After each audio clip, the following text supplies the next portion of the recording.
akan so ba ni ya rike yan mata na rike so zuciya jiki har ruhina.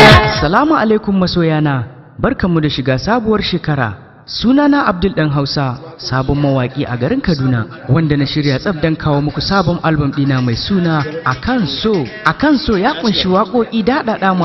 Akan so ba ni ya rike yan mata na rike so zuciya rike yar gata. Kin zama yawan sarauniya cikin yan mata, dole su sara miki da wata ya mace a garin.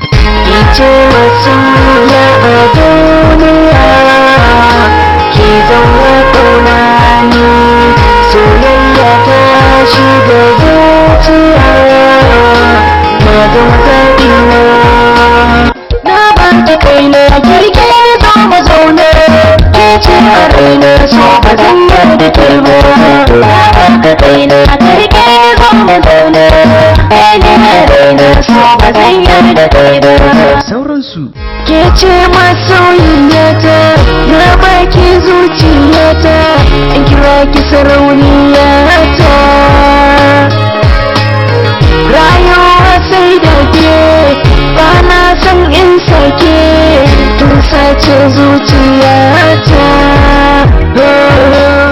Zai zo muku audio da bidiyo nan ba da daɗewa ba. Ki zo masoyiya don Allah, na ce ki zo. Ki zo masoyiya don Allah, na ce ki zo.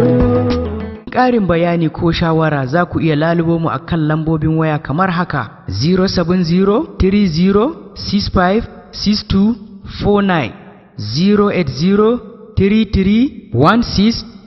080-33-16-3746. Fatan alkhairi a gare ku masoya, naku ne Abdul Dan Hausa. Masoyi na rike ka zo dan gata, kalmar sowa shi yake rasa zuciyata, kai ne yau za a miƙa wa daga mata.